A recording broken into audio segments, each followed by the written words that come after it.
Bank theory.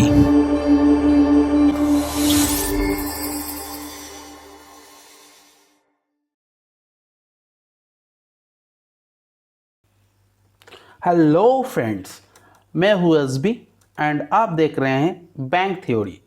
चलिए शुरू करते हैं आज के टॉपिक। आज के टॉपिक है how to calculate bond intrinsic value, duration, sensitivity, volatility, Macaulay duration and modified duration. First, what is intrinsic value of bond? Bond के इंट्रिंसिक वैल्यू क्या होता है? बॉन्ड के इंट्रिंसिक वैल्यू बहुत इजी है। हम लोग जो रेट ऑफ रिटर्न अपने हिसाब से लेते हैं उसके ऊपर डिपेंड करके बॉन्ड का जो वैल्यू आता है, जो प्रेजेंट वैल्यू आता है, उसको बोलते हैं बॉन्ड का इंट्रिंसिक वैल्यू। हम लोग पिछले वीडियो में वाईटीएम कैलकुलेट करने के टाइम बॉन्ड का जो प्रेजेंट वैल्यू निकाले थे ना, वो प्रेजेंट वैल्यू किसके ऊपर डिपेंड करके, एक्सपेक्टेड रेट ऑफ रिटर्न के ऊपर डिपेंड करके जो बॉन्ड के प्रेजेंट वैल्यू निकाले थे वो वैल्यू को बोलते हैं इंट्रिंसिक वैल्यू। फॉर्मूला क्या है? इंट्रिंसिक वैल्यू का फॉर्मूला है summation of future cash flow into present value factor. आपको प्रेजेंट वैल्यू फैक्टर भी कैलकुलेट करना मैंने पिछले वाला वीडियो में वाईटीएम कैलकुलेट करने के टाइम सब दिखा दिए थे। अगर कोई प्रॉब्लम है तो प्लीज़ ऊपर के आई बटन में क्लिक करके और एक बार 5 मिनट के लिए विजिट कर सकते हैं। चलिए एक एग्जाम्पल देके इसको कैलकुलेट करके देखते हैं। ये कन्वेंशनल बॉन्ड है। जो कन्वेंशनल बॉन्ड मतलब इसका हर एक इंटरवल में, एक टाइम इंटरवल में आपको एक कूपन पेमेंट आएगा एंड इसका एक फाइनाइट लाइफ टाइम, एक टेन्योर होगा। तो यहाँ पे दिया हुआ है एक conventional bond having following parameter. Face value दिया हुआ है 1000 रुपया, रिडीमेबल वैल्यू दिया हुआ है 1200 रुपया, remaining life 5 years and coupon rate 10%। Question क्या है? Find the intrinsic value when expected rate of return is 12% के हेल्प से टेबल के हिसाब से डेटा पुट करके हम लोग कैलकुलेट करेंगे। इसका कारण भी है, हम लोग नेक्स्ट जितने दूर जाएंगे वो टेबल हम लोगों का काम पे आएगा। तो फर्स्ट चलिए कैलकुलेट कर लेते हैं। यहाँ पे expected rate of return R equals to 0.12, जो 12% है उसको लिख सकते हैं 0.12। तो PV factor, present value factor है 1/1 plus R to the power N. याद रखिएगा present value factor 1/1 plus R to the power N. यहाँ पे जो 1 plus R whole to the power N है, यहाँ पे जो आर है ये R expected rate of return. Okay, ये कभी कभी हम लोगों को ये गलती हो जाता है कि आर के जगह हम लोग जो कूपन रेट 10% वो बैठा देते हैं। तो ये गलती मत कीजिएगा। ये आर होगा आपका एक्सपेक्टेड रेट ऑफ रिटर्न, जो यहाँ पे 0.12 और 12%। ओके, तो हम ये टेबल बनाए हैं। टेबल पे देखिए 4 ठो कलम है, years, cash flow, present value factor at the rate 12% and present value. ये जो ईयर है, ईयर को हम लोग एन से लिखते हैं। तो एन 1 2 3 4 5 देखिए 2 बार लिखा हुआ है। क्यों 5 2 बार लिखा हुआ है? क्योंकि 5th ईयर में इसका जो रिमेनिंग लाइफ है वो 5 साल है। तो 5th ईयर में आपको क्या क्या मिलेगा? 5th ईयर में आपको मिलेगा जो रिडीमेबल वैल्यू ये 1200 रुपया भी मिलेगा एंड 5th ईयर का जो कूपन रेट है, कूपन पेमेंट है 10% के हिसाब से, वो भी मिलेगा। इसलिए हम लोग ये 2 5th ईयर लिए हैं। तो फर्स्ट कैश फ्लो कितना आएगा? फर्स्ट ईयर में आएगा 100 रुपीज़। 100 रुपीज़ क्या आएगा? ये कूपन रेट फेस वैल्यू के ऊपर जो कूपन रेट है वो कूपन में अमाउंट मिलेगा 100 रुपीज़। सेकेंड ईयर में भी 100 रुपीज़, थर्ड ईयर में भी 100, फोर्थ, फिफ्थ ऐसे 100 करके मिल गया। लास्ट फिफ्थ में फिर 1200 रुपये भी मिलेगा, क्योंकि ये रिडीमेबल वैल्यू है। आपका बॉन्ड का लाइफ खत्म हो गया तो आपको रिडीमेबल वैल्यू भी मिल जाएगा 5th ईयर में। ओके, पीवी फैक्टर 12% के हिसाब से कैसे कैलकुलेट करते हैं पीवी फैक्टर? इसका फॉर्मूला ऊपर दिया हुआ है। आप जनरल कैलकुलेटर यूज़ करके कैसे करेंगे वो अगर आपको पता नहीं है तो ऊपर आई बटन में एक लिस्ट दिया हुआ है, हमारा एक लिंक दिया हुआ है हमारा पिछले वाला वीडियो का, वो उसमें क्लिक कीजिए। आपको एकदम ईजी में समझ में आ जाएगा ये जनरल कैलकुलेटर में कैसे कैलकुलेट करते हैं। ओके, चलिए तो फिर ये 1/1 प्लस आर कैलकुलेटर में इजीली कैलकुलेट कर सकते हैं। 1 डिवाइडेड 1.12 ये लिख के इक्वल्स टू दबाइए, ये होगा फर्स्ट ईयर का। सेकंड टाइम इक्वल्स टू दबाएंगे तो होगा second year. Third time equals to दबाएंगे तो होगा थर्ड ईयर, ऐसे फोर्थ फिफ्थ। प्लीज़ ये लास्ट वाला में सिक्स्थ वाला मत दबा दीजिएगा, क्योंकि लास्ट में फिफ्थ है, गलती यहाँ पे भी हो जाता है। प्लीज़ देख के जो फिफ्थ ईयर का है उसी को 2 बार लिखना है, ठीक है। 6 बार मत दबाइए इक्वल्स टू, तो पूरा सब गलत हो जाएगा। ओके, नाउ क्या करना है, पीवी, ये जो पीवी है ये पीवी निकालना है। पीवी कैसे निकालना है, ये जो कैश फ्लो है, ये कैश फ्लो के साथ ये पीवी फैक्टर मल्टीप्लाई करेंगे तो ये प्रेजेंट वैल्यू आ जाएगा। कैश फ्लो कितना है, 100 है, उसके साथ ये मल्टीप्लाई करेंगे तो आएगा ये सेकेंड ईयर का, थर्ड ईयर का, fourth year, fifth year and fifth year का जो रिडीमेबल वैल्यू है उसका भी आ जाएगा। तो टोटल हम लोग अगर ये पूरा रो को, ये पूरा जो कॉलम को ये ऐड कर देंगे तो ये ऐड करके हम लोगों को जो वैल्यू आएगा उसको बोलते हैं इंट्रिंसिक वैल्यू, जो यहाँ पे आया है 1041.33। आई थिंक आपको समझ में आ गया कि ये बहुत इजी है कैलकुलेट करना, ठीक है। तो इंट्रिंसिक वैल्यू आप कैलकुलेट कर लिए हैं। अब नेक्स्ट चलिए क्या देखते हैं, नेक्स्ट है बॉन्ड सेंसिटिविटी। पहले जान लेते हैं बॉन्ड का सेंसिटिविटी होता क्या है। बुक में इतना बड़ा लंबा चौड़ा दिया हुआ है कि वो समझ के बाहर हो जाता है।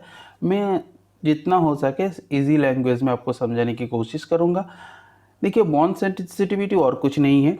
Interest rate sensitivity is measure of how much the price of bond will fluctuate due change in interest rate. मतलब है ये सेंसिटिविटी ऐसा चीज़ है, ये आपका जो एक्सपेक्टेड इंटरेस्ट रेट है, आप जो एक्सपेक्टेड रेट ऑफ रिटर्न आप कैलकुलेट कर रहे हैं, जैसे पिछले वाला एग्जांपल में 12% था, वो एक्सपेक्टेड रेट ऑफ रिटर्न का चेंज हो जाए 1%, 1%, 0.5%, कुछ भी, अगर कुछ भी चेंज हो जाए, बढ़ जाए या कम घट जाए, कुछ भी हो जाए, तो इसका जो चेंज होने का जो इफेक्ट है वो बॉन्ड के ऊपर कितना आएगा। इंटरेस्ट रेट चेंज होने का इफेक्ट बॉन्ड के ऊपर कितना आएगा, मतलब अगर 1% आपका इंटरेस्ट रेट चेंज होगा तो बॉन्ड का प्राइस कितना रुपीस घट सकता है या बढ़ सकता है। ये जो रुपीस कितना बढ़ सकता है या घट सकता है, ये जो इफेक्ट है, इसको ही बोलते हैं बॉन्ड का सेंसिटिविटी। समझ में आ गया क्या आपका? अगर बॉन्ड का जो हम लोग जो 1% 12% जो कैलकुलेट किए हैं पिछले वाला एग्जाम्पल में, 12% एक्सपेक्टेड रेट ऑफ रिटर्न, हमारा ये एक्सपेक्टेशन अगर कम हो जाए या बढ़ जाए, ये डिपेंड करता है कि मार्केट के ऊपर, मार्केट का इंटरेस्ट प्रिवलिंग इंटरेस्ट कैसा चल रहा है उसके ऊपर डिपेंड करके हम लोगों का ये जो एक्सपेक्टेशन है, ये एक्सपेक्टेशन कम हो सकता है, बढ़ सकता है, घट सकता है। अगर थोड़ा सा भी घट जाए, 1% घट जाए या 1% बढ़ जाए आपका एक्सपेक्टेशन, तो बॉन्ड का प्राइस कितना बढ़ सकता है या कितना घट सकता है, कितना इफेक्ट हो सकता है बॉन्ड के ऊपर, उसको ही बोलते हैं बॉन्ड की सेंसिटिविटी। मतलब बॉन्ड कितना सेंसिटिव है इंटरेस्ट रेट के ऊपर। ओके,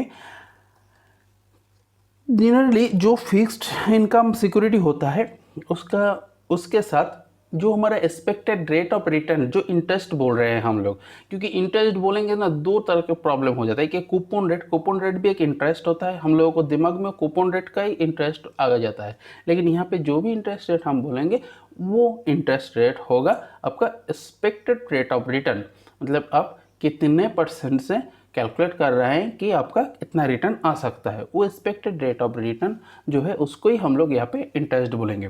ये जो इंटरेस्ट है, इंटरेस्ट के साथ कोई भी फिक्स्ड इनकम सिक्योरिटी जो बॉन्ड है, बॉन्ड को बोलते हैं फिक्स्ड इनकम सिक्योरिटी, ये और ये इंटरेस्ट रेट क्या है, कोरिलेटेड है इन्वर्सली। मतलब एक बढ़ेगा तो एक घटेगा। अगर इंटरेस्ट रेट बढ़ जाएगा तो बॉन्ड का प्राइस घट जाएगा, अगर इंटरेस्ट रेट घट जाएगा तो बॉन्ड का प्राइस बढ़ जाएगा। तो ये दोनों इन्वर्सली कोरिलेटेड। ओके, अगर आप बॉन्ड में इन्वेस्ट कर रहे हैं या बॉन्ड के कैलकुलेशन कर रहे हैं तो आपको बॉन्ड का सेंसिटिविटी जानना बहुत ज़रूरी है। बहुत ज़रूरी है। हर एक कंपनी का ये हर एक बॉन्ड का अलग अलग सेंसिटिविटी होता है, तो ये सेंसिटिविटी को आपको जान लेना चाहिए, ये बॉन्ड का सेंसिटिविटी कैसा है, तो इसके ऊपर डिपेंड करके आप वो बॉन्ड में इन्वेस्ट कर सकते हैं। चलिए, हम लोग यहाँ पे इन्वेस्ट नहीं कर रहे हैं, हम लोगों को कैलकुलेट करना है एग्जाम पर्पज़। तो कैलकुलेशन ऑफ बॉन्ड सेंसिटिविटी कैसे कैलकुलेट करते हैं, पहले हम लोग फॉर्मूला देख लेते हैं, बहुत ईजी है। Sensitivity is summation of N into P V by 1+r। N into P V क्या है, ईयर के साथ प्रेजेंट वैल्यू, उस ईयर का प्रेजेंट वैल्यू को मल्टीप्लाई करेंगे तो जो वैल्यू आएगा। ऐसे ये जो फिफ्थ ईयर का था पिछले वाला जो एग्जाम्पल में, वो पाँच ईयर में अलग अलग करके जो प्रेजेंट वैल्यू आया था, वो प्रेजेंट वैल्यू के उस ईयर के साथ मल्टीप्लाई करेंगे तो हमारा एन इंटू पी वी आएगा। एग्जाम्पल में हम देख लेंगे, नीचे 1+r। आर क्या है, आर है आपका एक्सपेक्टेड रेट ऑफ रिटर्न। वही कन्वेंशनल बॉन्ड, पिछले वाला जो एग्जाम्पल है वही बॉन्ड है, उसको सेंसिटिविटी कैलकुलेट करना है। Same face value 1000 rupees, redeemable value 1200, remaining life 5 years and coupon rate 10%। Expected rate of return है 12% and calculate the sensitivity of the bond. Same हम लोग सोल्यूशन निकालेंगे, वही कैश फ्लो का एक डायग्राम बना लिया। Years 1 2 3 4 5 5 cash flow. यहाँ पे एक एक्स्ट्रा कलम ऐड किए हैं, वो है एन इंटू पी वी, क्योंकि इसको हम लोगों को कैलकुलेट करना पड़ेगा। तो पिछले वाला जो कैलकुलेशन है यहाँ तक तो आप लोग कैलकुलेट कर ही लिए हैं, और ये भी आपका कैलकुलेशन आ जाएगा। चलिए कर लेते हैं। तो कैश फ्लो हम लोगों का ये है, पीवी फैक्टर ये, पीवी हम लोगों को ये आया था। पीवी ये कैसे कैलकुलेट किए थे, ये वाला कैलकुलेट किए थे। एक कैश फ्लो के साथ ये पीवी फैक्टर मल्टीप्लाई करेंगे तो ये आएगा। अब एन इंटू पीवी क्या है, एन है ईयर्स और पीवी है ये वाला, तो इसके साथ इस ईयर को हम मल्टीप्लाई करेंगे तो हमारा आएगा एन इंटू पीवी। तो हर ईयर का एन इंटू पीवी हम लोग आ गया, तो उसको ऐड करेंगे तो ये आएगा summation of N into PV. ये है समेशन ऑफ पीवी और ये है summation of N into PV. इसको हम लोग बोलते हैं इंट्रिंसिक वैल्यू, और ये है summation of N into PV. इसको हम लोग ऐसा कोई नाम से नहीं जानते हैं। चलिए, तो सेंसिटिविटी क्या होता है, sensitivity summation of N into PV by 1+r।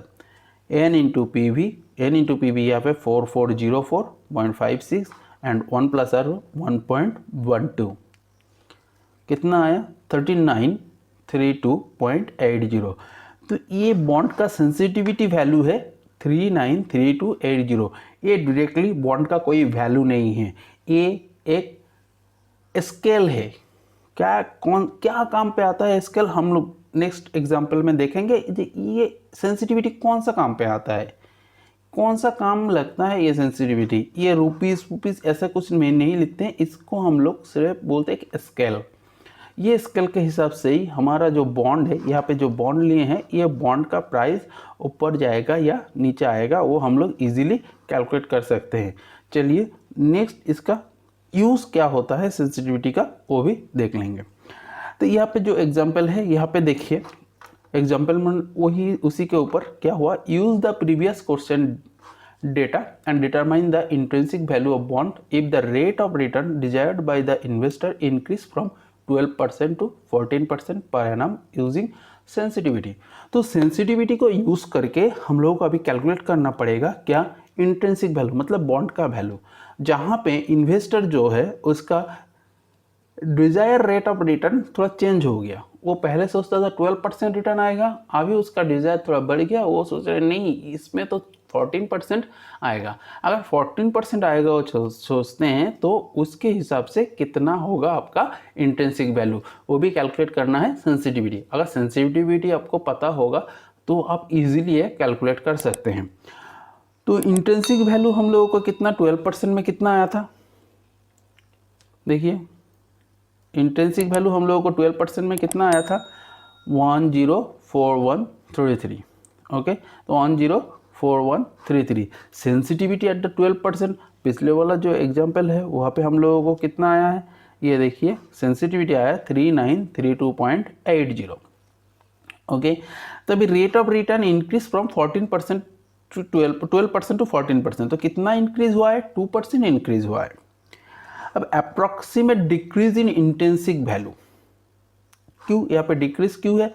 क्योंकि ये rate of return and intrinsic value ये क्या है, को रिलेटेड है इन्वर्सली, मतलब ये बढ़ेगा तो ये घट जाएगा, तो ये इंक्रीज हो गया तो डिक्रीज हो गया intrinsic value, intrinsic value decrease हो गया, हम कौन सा चीज़ यूज़ करके करेंगे, सेंसिटिविटी। तो ये बहुत इजी है, इसको सेंसिटिविटी को जितना परसेंट, जितना रेट से इंक्रीज हुआ है डिक्रीज हुआ है उतना रेट से मल्टीप्लाई कर दीजिए। तो कितना हो गया 3932.56 इंटू 2% में 78.66।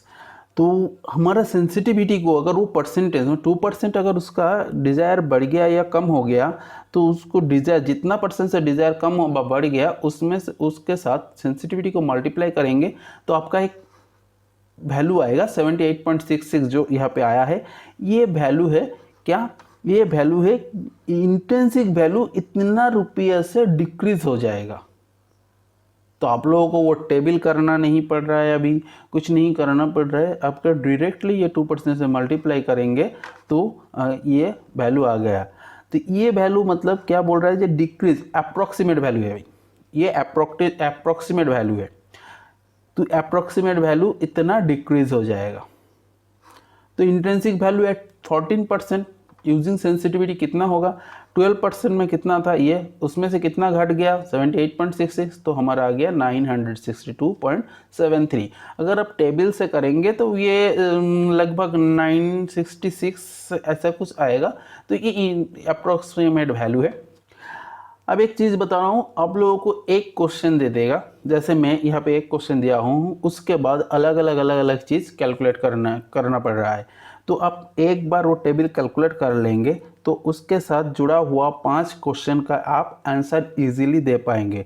हर एक टेबल के साथ 5 क्वेश्चन जुड़ा होगा। ओके, तो एक बार आप वो टेबल कैलकुलेट कर लिए तो आप 5 क्वेश्चन का आंसर दे सकते हैं। एंड 5 क्वेश्चन का हर क्वेश्चन में लगभग 2 मार्क्स रहता है, 1 से 2 मार्क्स, ज़्यादा से ज़्यादा 2 मार्क्स, ऐसे क्वेश्चन में 2 मार्क्स रहता है, तो आपको 10 मार्क्स का आंसर यहाँ से आ जाएगा।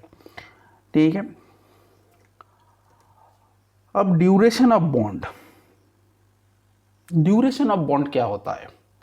देखिए, ड्यूरेशन बॉन्ड, जब भी हम लोगों को ड्यूरेशन, ये बात हमारे दिमाग में जब भी आता है तब हम लोगों को दिमाग में ये आ जाता है कि बॉन्ड कितने दिन चलेगा, मतलब बॉन्ड का लाइफ कितने दिन का है। ओके, हाँ, ड्यूरेशन का मतलब वही होता है ये कितने दिन का लाइफ है, लेकिन यहाँ पे बॉन्ड का ड्यूरेशन ऑफ बॉन्ड अलग चीज़ है। क्या है, आपको हर साल में वो पैसा दे नहीं देगा, या लास्ट ईयर में भी 1200 रुपया नहीं मिलेगा सपोज, लेकिन ये पूरा जो पैसा आपको मिल रहा है, मतलब कैश इनफ्लो आपको जो इतना हो रहा है वो किसके हिसाब से हो रहा है, आपका एक एक्सपेक्टेड रेट ऑफ रिटर्न है। तो अगर कोई बॉन्ड वाला जो बॉन्ड बेच रहा है वो बोल दिया भाई आपको ये ऐसे ऐसे करके ना देखें, मैं आप 12% में चाहते हैं तो रेट ऑफ रिटर्न, तो आपको ये पूरा पैसा मैं 4 साल या 4.5 साल के बाद दे दूंगा, 5 साल तक आपको रखना नहीं है। तो वही जो डेट है जो जहाँ पे आपका ये पूरा पैसा एक साथ मिलने के बाद भी आपका एक्सपेक्टेड रेट ऑफ रिटर्न एक ही रहेगा, वही डेट को बोलते हैं ड्यूरेशन ऑफ बॉन्ड। जनरली यहाँ पे ड्यूरेशन को हम लोग मैकलस ड्यूरेशन के हिसाब से ज़्यादा जानते हैं, क्योंकि मैकलस ड्यूरेशन ही हम लोगों का कैलकुलेट करना पड़ेगा। एक्सप्लेनेशन है बुक में जो लिखा हुआ है वो है, duration is weighted average term to maturity of the cash flows from a bond. This is also called Macaulay और ड्यूरेशन ऑफ बॉन्ड। अब आते हैं व्हाट इज मॉडिफाइड ड्यूरेशन और volatility of the bond. Modified duration और volatility of the bond क्या है ये? It is sensitivity in terms of per rupee of bond value. Modified duration 2 तरह के होते हैं, एक को बोलते हैं मैकलस ड्यूरेशन और एक है मॉडिफाइड ड्यूरेशन। ये मॉडिफाइड ड्यूरेशन जो है उसको और एक नाम से जाना जाता है वोलेटाइल। और यहाँ पे देखिए, यहाँ पे जो सेंसिटिविटी आया है ये सेंसिटिविटी 3932.88 वैल्यू आया है। किसके ऊपर? इसका इंट्रिंसिक वैल्यू कितना है 104133। 104133 अगर इंट्रिंसिक वैल्यू होगा और उसका सेंसिटिविटी आया है 39380, अगर ये वैल्यू 1 रुपीस होगा तो ये सेंसिटिविटी कितना आएगा? बहुत इजी है, 1 रुपया में कितना सेंसिटिविटी होगा, ठीक है। तो इसको बोलते हैं वोलेटिलिटी ऑफ बॉन्ड। तो 1 रुपया में कितना सेंसिटिव है ये निकालना ही होगा volatility of bond. Macaulay's duration का फॉर्मूला है summation of n into P V divided by summation of P B. मतलब क्या है, ये जो summation of n into P V हम लोग कैलकुलेट किए हैं और ये है intrinsic value summation of P V. Modified duration, इसका 2 फॉर्मूला है, एक है सेंसिटिविटी को इंट्रिंसिक वैल्यू से डिवाइडेड कर सकते हैं एक, और सेकंड और एक है ये जो मैक्लस ड्यूरेशन आया है इसको अगर आप 1 प्लस आई से डिवाइडेड करेंगे तो भी आ जाएगा मॉडिफाइड ड्यूरेशन या वोलेटिलिटी। अब कोई भी एक फॉर्मूला आप यूज़ कर सकते हैं एग्जाम में। तो आपका एक ही क्वेश्चन के अंदर ये अलग अलग सा पार्ट आ जाएगा, तो आपको ये फॉर्मूला अगर आप मैक्लस ड्यूरेशन निकाल लिए उसके बाद आपको बोला मॉडिफाइड ड्यूरेशन निकालने के, तो आपको ये सेंसिटिव है इंट्रिंसिक वैल्यू यहाँ पे जाने की ज़रूरत ही नहीं है, आप डायरेक्टली मैक्लस ड्यूरेशन को 1 प्लस आई से डिवाइडेड कर दीजिएगा। चलिए एग्जाम्पल देख लेते हैं, वही पुराना घिसा पिटा एग्जाम्पल। चलिए, conventional bond having following parameter, face value 1000 rupees, redeemable value 1200, remaining life 5 years, coupon rate 10%, expected rate of return 12%, calculate Macaulay duration of the bond and modified duration मतलब वोलेटिलिटी। कैलकुलेट कर लेते हैं, ये पहले आप लोग calculate कर चुके हैं तो ये हम जल्दी जल्दी कैलकुलेट कर लेते हैं।